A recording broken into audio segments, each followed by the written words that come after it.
Alrighty, what is going on, everybody? Welcome back to the Journeyman Sports Podcast. Today, we have a very fun episode planned. We have got the mid-season awards. So, this is something that hopefully we can try and do sort of every quarter of the season, maybe. But definitely want to get this out. This is a fun one. We're 6 weeks through the season now, so we've got a pretty good idea of where a lot of the teams are standing, what we can expect, stuff like that. So for today's episode 14, mid-season awards. So I'm really excited for this one. Really wish Kate could have been here to do this, but we're trying to get the content out. So sometimes it's going to be some of these individual episodes. But regardless, today we will be talking about the MVP, Offensive Player of the Year, Defensive Player of the Year, Offensive Rookie of the Year, Defensive Rookie of the Year, and then Coach of the Year. So for this one, big thing that we wanted to start with was talking about the MVP. This is the big award. Oh, to preface one thing real quick before we get started. We're not going to be covering Comeback Player of the Year just because that's it's hard to tell right now really who that is. We're just going to sit on that one until we do the end of the season awards. But got the six today to talk about. So we'll start with the big one, which is the MVP. So for all these, we'll have three candidates, and then we'll say stats, stuff like that, talk about each of them, and then I'll give you my pick. So for the MVP, we've got three players: Josh Allen, Patrick Mahomes, and Jalen Hurts. So these stats are before week 6. We meant to record this. This was supposed to be episode 13. I had something come up, so we had to switch up the plan a little bit. But these were before week 6, so these stats are going to be a tick off, but it's all right. It still serves the same purpose. So my pick for this, we'll get to at the end. So we're just going to start with Josh Allen. He's got 1,651 passing yards, 14 touchdowns, 4 picks, and then on the ground, he's got 225 and 2 touchdowns. So Josh Allen, obviously one of the premier players in the NFL right now. We all know that. He's on one of the best teams in the league. He's going to be in the MVP conversation every year for probably the next 5 to 10 years. Just because of how good he is at what he does. And it's not just the passing, it's also the rushing. You see it there. He's got the 225 and 2 on the ground as well. So he's got 1,850 all-purpose yards, 16 touchdowns, and only 4 turnovers or 4 interceptions. So he's having a great year. The Bills are rocking and rolling. They got a huge win today against the Chiefs on the road at Arrowhead. So good for the Bills. They're rolling right now. Speaking of this, my week 6 predictions, I could not have been more wrong on just about all of those. I kind of looked back at it today, and that was embarrassing how bad my picks were. So I'm hoping that can just be better next week. So we'll see how that goes. Second MVP candidate here, we got Patrick Mahomes, quarterback of the Chiefs. He's got 1,400 yards, 15 touchdowns, 2 picks. There's been not a lot of turnover, but there's been a lot of noise around Kansas City. Lost Tyreek Hill, lost Tyrann Mathieu. A lot of people, me included, really wondering how exactly it will work this year. But when you've got the best quarterback in the league, it doesn't really matter. You just make it work. And you've seen MVS, Hardman, Juju, you've seen those guys step up. And, Mahomes really has shown that he can elevate all these guys. In that Bills game today, Juju had easily his best game he's had in probably years. He had 5 catches, 113 yards, and a touchdown. He had that big 42-yarder, which as a fantasy owner of Juju, very happy about that. Speaking of, I had Juju, Hardman, and Kelsey for fantasy this week on my team. And you just it never fails when you go all in on the Chiefs in fantasy. So just quick thing I wanted to throw in there. Anyways, getting back to what we're actually supposed to be talking about. Mahomes having another great year. In my opinion, he's the best quarterback in the league, just from a talent perspective. No throw that he can't make, no window he can't fit it into. We've seen the clutch moments all throughout his career. So really hoping that he could continue his success. And you could argue he could have won MVP every single year the last couple of years. So moving on to number 3, this is a pretty big surprise here. Jalen Hurts. Now I thought the Eagles were going to be good this year. Did not think they would start 6-0, and especially did not think that Jalen Hurts would be in the MVP conversation this year. He's gotten better the last couple of years. He's very similar to Lamar in that way, but this year he's got 1,600 yards passing and 4 touchdowns, 2 picks. Then on the ground, 266 rushing yards and 6 touchdowns. So, he's last here in the passing touchdowns. Obviously, that's a big, big hold up there. But his ability to run the ball is crazy to me. I mean, he's one of the best rushing quarterbacks in the league, obviously. He gets it done in all facets of the game, and he's been really, really exciting to watch. I just can't wait to see how much better he continues to get. Like, they got AJ Brown for him. They got Devontae Smith, Goddard, Quez Watkins. That was the guy I was thinking of, the 3 Batmans. But I mean, they've just got absolute squad there. Would not be surprised if they made a Super Bowl push this year, but Jalen Hurts is going crazy. I don't know if it will sustain throughout the year. I really hope that it does for his sake and just for the league's sake. He's a really likable guy. He's got the intangibles. He's got all the stuff you want in a quarterback. And I hope that he keeps improving and he keeps proving people wrong. So again, 3 candidates here: Josh Allen, Mahomes, Jalen Hurts. My pick for MVP through about third of the season is going to be Jalen Hurts. I just think that he's leading the best team in the league right now. He's playing really good quarterback, getting it done every week in different ways. They've beaten a lot of good teams. And yeah, I think as of right now, through quarter of the season, if we had to pick, Jalen Hurts would be the MVP. So MVP, Jalen Hurts for me, and that'll move us on to Offensive Player of the Year.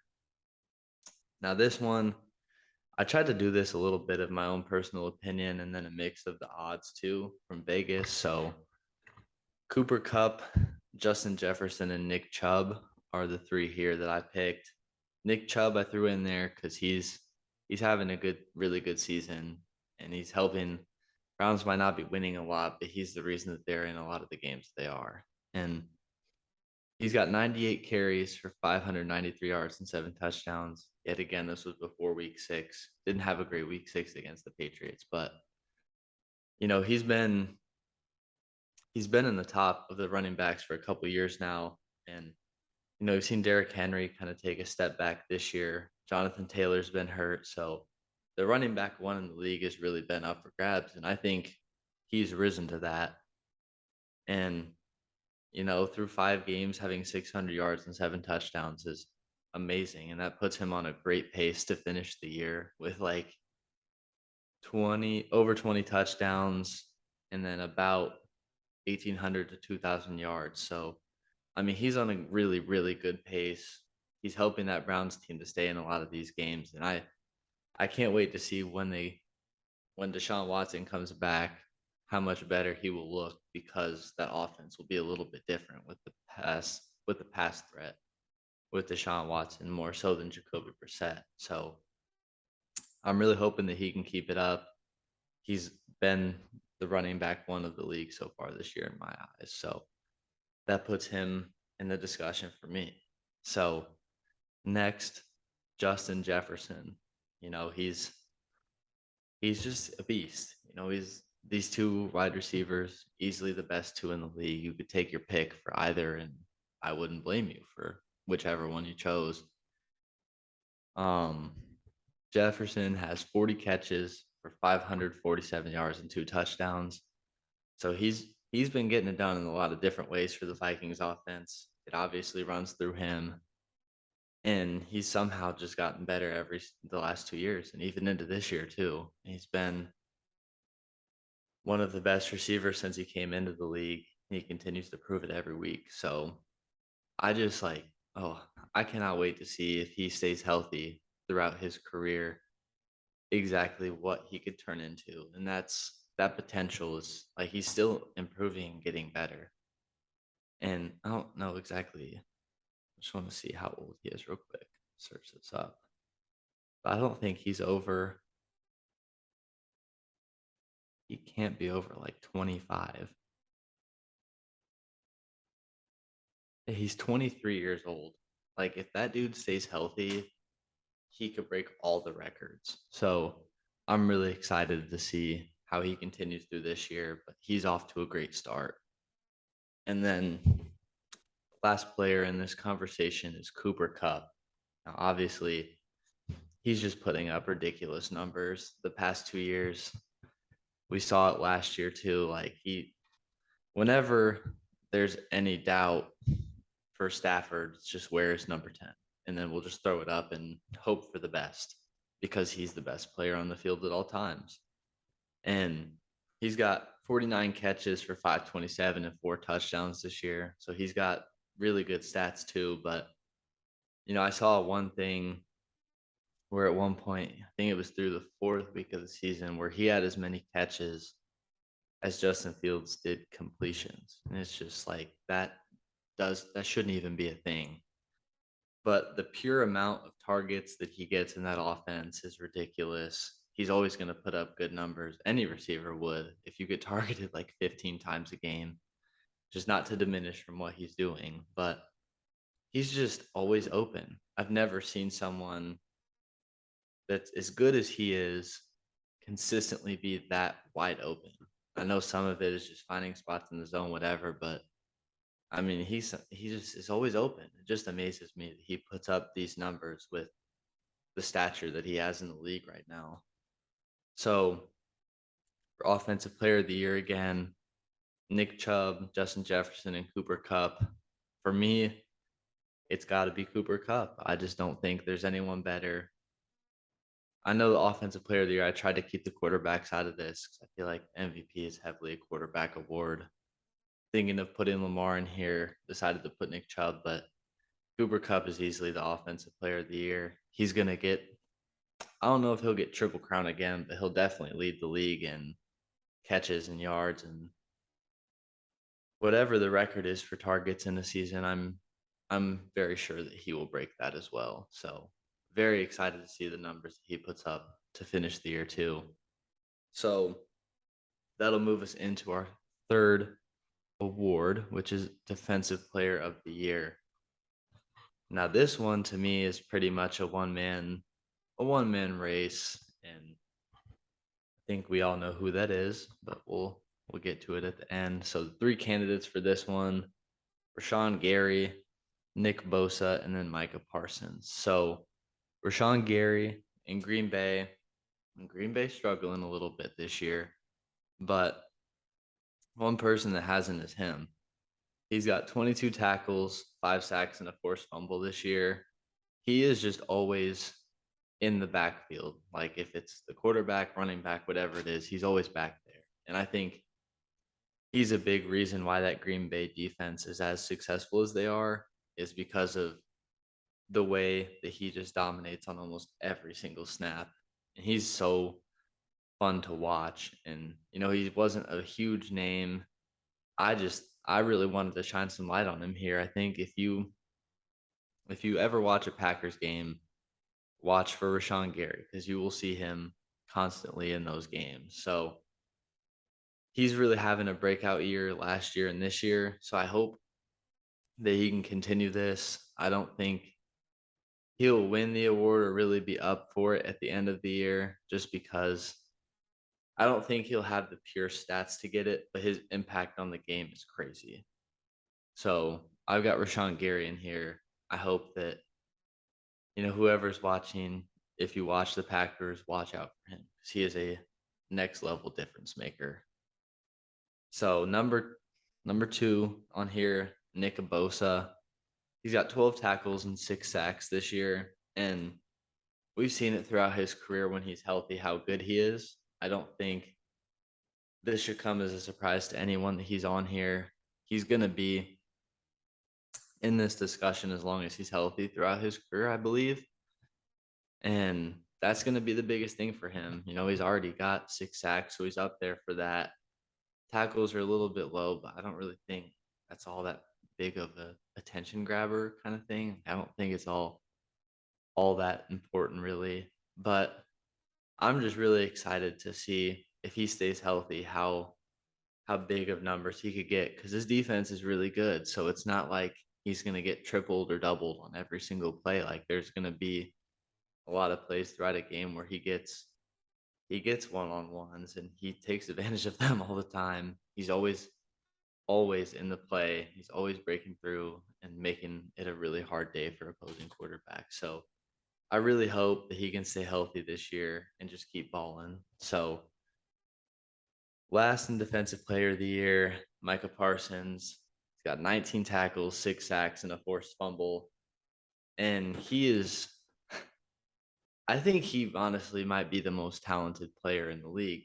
Offense, defense, special teams, whatever. He is just so blessed. Like he is an amazing athlete. He can play any position on the defense. Like I legitimately think he could line up anywhere and have a good game. Um, the versatility that he brings to that Dallas defense, which is one of the best in the league. He can edge rush. You could probably play him up the middle, drop him back into coverage. He does it all. He does it all at a very high level. So it's just crazy to me how good he is this young into the league. And I know we're seeing that a lot more. We're seeing a lot more of instant impact from a lot of players, but Micah Parsons is just on a different level of just skill, talent, everything. And the part that I really like about him too, and this is just kind of an off the field thing, not really in regards to this, but you just don't really hear about him like all the time. And I really respect that. He just takes care of his business, puts in the work, goes out there, does his thing. And he's my pick for defensive player of the year. He's the best defensive player. He's one of the best players, if not the best in the league right now. He's an absolute just game breaker. And I mean, you see it in games like the Rams. He single-handedly almost dominates and wins that game on the defensive side for Dallas. Like he makes it a lot easier for the rest of that defense because of his ability to get to the quarterback, to get in the backfield, to make you really have to change your game plan around him. So Micah Parsons is my easy pick for defensive player of the year. So we got MVP, offensive and defensive player of the year down so far. Take a quick break, get some water, reset, and then we'll be back here in just a second to finish out with the last 3 awards for the mid-season awards on the Journeyman Sports Podcast. We'll be right back. Alrighty, we are back. So to finish off the show, we've got the offensive and defensive rookie of the year and then coach of the year. So we've got 3 awards left. This will be a fun finish. So start off with offensive rookie of the year. This is one of the harder ones for me to pick. These next 2 are probably the hardest ones for me at least. So for offensive rookie of the year, we got Chris Olave, Dameon Pierce, and Breece Hall. So 2 running backs, receiver, no quarterbacks, which is, it's been always probably a pretty consistent thing with these awards. But, Kenny Pickett's the only one that's playing right now. So, and he's not playing that well. So we'll move on to the other guys. So hopefully Kenny Pickett can pick it up and maybe work his way back into this discussion. So as of right now, though, got those 3. So we'll start off with Chris Olave. 25 catches for 389 and 2 touchdowns. Saints are struggling a little bit. They're 2-4, but this is a great pick, and especially to Cade, you guys got a real one here. Olave is a beast, and he's only going to keep getting better. Once Michael Thomas gets back, that's going to help him. I don't know if Jarvis Landry has been kind of in and out, but when you get Michael Thomas back, that'll just shift more attention away from Olave onto him, which should bring him more targets and a little bit more help overall. So it'll be really interesting to see what happens when he can get fully unlocked in that regard. But he's played big time plays for them this season. He started off really well. He showed how much of a deep threat he can be. Through I think week 4 or 5, he was up in the top third, like the top 3 in the league in most plays, 20 plus yards. The dude can fly. He's a great receiver, best receiver in the class as of right now.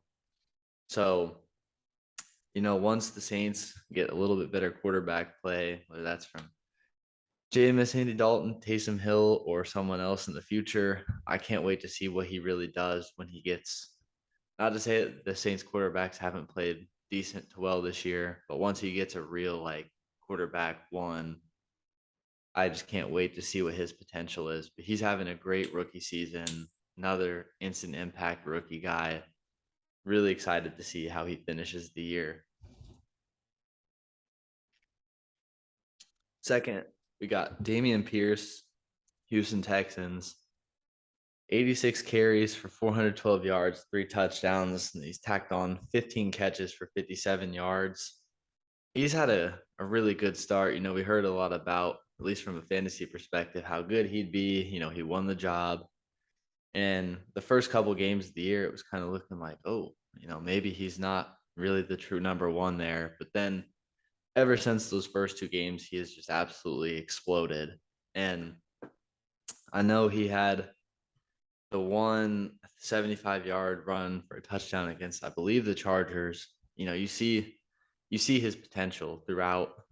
You see it in a lot of different bursts, and I just hope that the Texans don't waste away. The Texans are better than what their record shows. They've been in all their games. They're going to be competitive this year. They're not an easy out, but a lot of that is because of Dameon Pierce to me, and I think he's only going to continue to get better as he gets more comfortable, more playing time.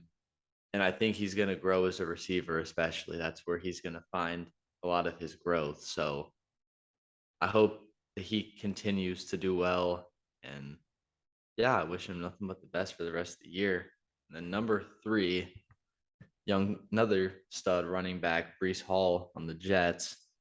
He's got 56 carries for 275 yards, 2 touchdowns, and then 17 catches for 213 in the touchdown. So Breece Hall is having a very good year. The Jets have picked up the slack. They've got 3 in a row. They're 4-2 now, and they look damn good. They look really good, and Breece Hall is a big part of that for their offense, especially. All these Jets rookies have come in and just instant impact. We'll talk about that in the next one, Defensive Rookie of the Year. Another player on the Jets, but Breece Hall has been amazing. We weren't really sure how much playing time he was going to get with the other running back, Michael Carter, I believe is his name. He was good last year, still good this year, but weren't really sure what all we'd see from Breece Hall. And he's been really good this year. And I think they've got a great 1-2 running back punch and one of the best in the league even now. So Breece Hall has started off great. You really see the boost in the receiving area where he's got 17 for 213. That's really good for a running back, especially a rookie. But he's going to be one of those guys where I feel like as he gets deeper into his career, he could be 1,000 receiving and 1,000 rushing a year kind of guy. And his versatility is off the charts. And the Jets, especially, that's a really good team, and they're really young too. So I hope Breece Hall stays healthy, keeps getting the touches that he is right now, and just keeps growing with that young offense. So again, got Olave, Pierce and Brees Hall. So for me, this was a tough one. I'm gonna have to go with Damian Pierce. I think that he's been, yeah, I just feel like he's been the best up to this point. So yeah, Damian Pierce is my pick for Offensive Rookie of the Year. So now we get into Defensive Rookie of the Year, which is between Devin Lloyd, Sauce Gardner, and Tariq Woolen. So Devin Lloyd, member of my Jaguars here, yeah, he's off to a great start. He's 49 tackles and 2 picks. It's the couple of Jaguars games that I've watched, and just from the stats, you see 50 tackles almost already through 5 games. He's just everywhere on the field right now, and I'm so thankful that he's gotten all the playing time that he has so far in his rookie year, because I see a lot of Miles Jack in him. I don't know if he quite has the athleticism that Miles Jack did when he was in Jacksonville, but just the ability to be in every play. And he's just been really good. You see the 2 interceptions as a linebacker. He's got solid ability to take the ball away too. So I'm I've been very impressed with how he's played. I thought there's a lot of criticism around that pick, but I figured that if he got on the field, he would show it, and that's exactly what he's done so far. So, and he significantly played his first round counterpart in Jacksonville, Travon Walker. No, no shots fired there. But number 2 on this list, we got Sauce Gardner of the Jets. He's got 20 tackles, an interception, and 6 passes defended. Sauce Gardner is, it still looks like he's playing in college the way that how well he's playing. He had a lot of questions about how good he would really be facing a lot of top talent. Being at Cincinnati, it's not a huge college football school. They had the really good team last year, but there were some questions still, and I had some as well about how much it would translate to the NFL, and it has translated and some. He's been really, really good. He's honestly maybe even one of the top 10 corners in the league right now, and he's only played 5 games. So he's just been locked down. He's only got the 1 interception, but they're just not throwing at him that much, and I don't blame opposing offenses. I would stay away from him if you can. So I've been really impressed with him to start the year, and yeah, he's earned a spot in this discussion. And then number 3, we got Tariq Woolen. Cade talked about him in the last podcast. The dude's been a stud. He's got 17 tackles, 3 picks, 4 passes defended, and he was a 5th-round pick too. He was, he didn't have any huge expectations coming into this year, if really any. But he's asserted himself as one of the best players on that Seattle team and on the defense, and it's been big time the way that he stepped in without Jamal Adams on that defense. You gotta make plays, and he's been doing exactly that. And you talk about one of the best value picks in the draft. That's it right there. He's already, I believe, tied Richard Sherman's rookie season for interceptions. So, if he could follow anything close to the career that Sherman had in Seattle, I think they got themselves a real player there. And, he doesn't have to be Richard Sherman, but if he could just be close to that, even, like, that's such a steal for the Seahawks. And it's good. That team is not as much in a rebuild as we thought. They're playing really well right now, and he's helping them win a lot of these games that they have. So really happy for him, and one of the surprise stories of the year for me. So again, we got Devin Lloyd, Sauce Gardner, and Tariq Woolen. I'm going to go with Tariq Woolen. I think he's got the stats and he's got the impact too. He might not be, I don't know. I don't really know what his future holds, but as of right now, he's been the best defensive rookie. So he's my pick. He's my quarter season award defensive rookie of the year. So not someone I ever would have imagined would have been on this, but really happy that he is, and hope he keeps doing his thing for the rest of the year. So our last topic or award for today is Coach of the Year, which is between Nick Sirianni, Brian Dable, and Kevin O'Connell. So this was the easiest one. We'll just start off number one. Brian Dable wins. It's not even close. Sirianni and O'Connell, I applaud you guys for what you've done with your teams, but you have a lot more help that Brian Dable does in New York. Um, just want to. It's just amazing to me that the Giants are 5-1. It still doesn't feel entirely like real yet. Like it is crazy to me that have been as successful as they have so far this year. And I really believe that's just Brian Dable. We saw his potential in Buffalo, and he's shown that and so much more in New York as a head coach. And I just, this is such a good hiring. And I think I really feel like the Giants could even lose out and he would still win. Like, it is so amazing to me the turnaround that they've experienced with him. And it really does. Like, I'm not even a Giants fan or anything like that, but it makes me so happy to see them doing well. Daniel Jones is playing better. Saquon is back. He's back big time, and that changes everything for them. But the New York Giants that's sort of the island of misfit toys. You don't have anywhere close to the best roster in the league or one of the best. You've got, Daniel Jones is still not an elite quarterback. A lot of the questions coming into this year were, is this his last year? Saquon, you just never know with injuries. He's stayed healthy and he looks so freaking good. I just really hope he can stay healthy. He's another one that could definitely sneak in for offensive player of the year, definitely comeback player of the year if he stays healthy for decent majority of the finish. But it's so cool to see what's happening over there. There's a lot of talk and drama coming into the season, but damn it, they've looked really good, and I think they're legit. I mean, you can't fight it anymore. They beat the Ravens, the Packers. They've beaten some good teams, and I'm just I'm really happy for them, and I hope that success continues throughout the year. But to touch on the other two, Kevin O'Connell comes in from Minnesota.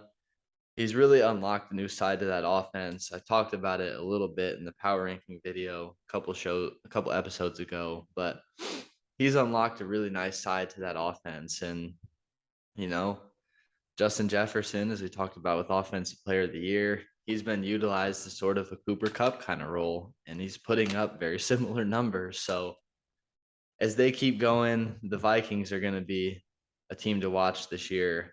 They're 5-1 right now, and they're just going to keep winning, I think. And I'm really happy for them. And Kevin O'Connell has really unlocked a new side to this team, and good for the Vikings. That was a very good hire, and I think there's nothing but blue skies and lots of success for them down the road.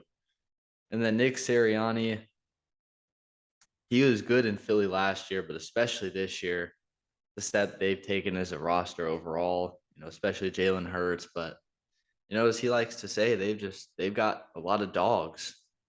They've just got dogs on that team. And he's really unified the team very well. He's coached them very well. And, they wouldn't be 6-0 if they didn't have a good coach. And he's, we saw how good he was in Indianapolis. There was some kind of interesting press conferences last year, all this sort of stuff.